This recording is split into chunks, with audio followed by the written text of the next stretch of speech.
తెలంగాణనే కాదు ఆంధ్రప్రదేశ్ను swine flu వణికిస్తోంది. తాజాగా అనంతపురం జిల్లాలో స్వైన్ ఫ్లూతో ఓ బాలింత ప్రాణాలు కోల్పోయింది. తనకల్లు మండలం గొల్లపల్లికి చెందిన నాగేశ్వరి అనారోగ్యంతో బాధపడుతూ బత్తలపల్లి ఆర్డిటి ఆసుపత్రిలో చేరింది.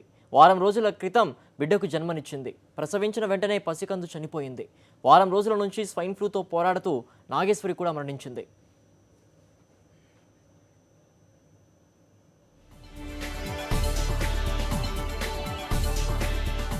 దీనిపై మరిన్ని వివరాలు మా కరెస్పాండెంట్ శివారెడ్డి అందిస్తారు. శివారెడ్డి, చెప్పండి, అనంతపురంలో స్వైన్ ఫ్లూ ప్రభావం ఎలా ఉంది, అలాగే దీనికి సంబంధించి ఒక బాలింత మృతికి సంబంధించిన వివరాలు ఏంటి?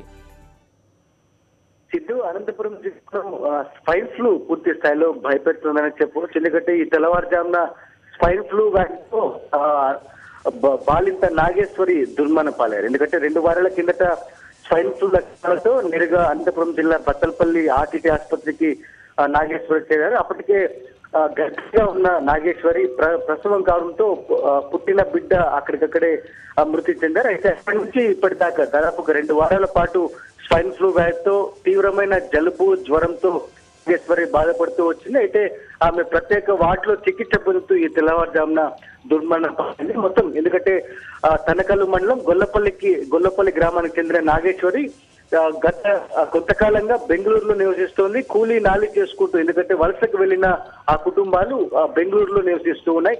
అక్కడ స్వైన్ ఫ్లూ లక్షణాలతో బాధపడుతూనే అనంతపురం జిల్లా బత్తలపల్లి ఆసుపత్రికి వచ్చారు. ఆమెకి ఇప్పటికే 3 ఆడపిల్లలు ఉన్నారు. 4వ బిడ్డ కోసం ప్రస్తుతంలో ఉండగానే ఈ ఘటన చోటు చేసుకుంది. మొత్తం అనంతపురం జిల్లాలో ఇప్పటిదాకా 2 స్వైన్ ఫ్లూ కేసులు నమోదయ్యాయి. ఎందుకంటే స్వైన్ ఫ్లూ వ్యాధితో 2 దుర్మరణం పాలయ్యారు. మరోవైపున 6 స్వైన్ ఫ్లూ పాజిటివ్ కేసులతో చికిత్స పొందుతున్న పరిస్థితి కనిపిస్తోంది.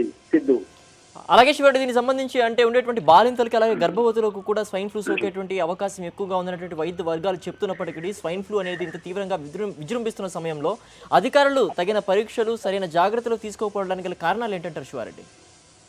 ఇక్కడ వైద్యాధికారుల నిర్లక్ష్యం చాలా స్పష్టంగా కనిపిస్తోందని చెప్పవచ్చు. ఎందుకంటే ప్రభుత్వ నిర్లిప్తంగా వ్యవహరిస్తోంది. మందులు, వ్యాక్సిన్లు, N95 మాస్కులు, వీటితో పాటు స్వైన్ ఫ్లూ వ్యాధిపై పూర్తి స్థాయిలో, ఎందుకంటే అటు తెలంగాణలో పూర్తి స్థాయిలో విజృంభిస్తోంది.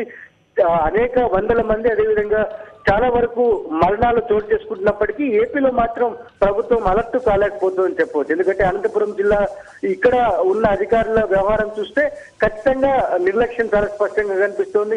విస్తృతమైన ప్రచారం చేయడంలో కానీ, లేకుంటే సరైన స్వైన్ ఫ్లూ వ్యాధిపై అవగాహన చర్యలు తీసుకోవడంలో కానీ విఫలమవుతున్నారు. N95 మాస్కులను అందుబాటులో లేవు. మందుల కొరత తీవ్రంగా ఉన్నప్పటికీ అధికారుల నిర్లక్ష్యం అయితే కొనసాగుతూ ఉంది. Siddhu, Siva Reddy, thanks for the updates.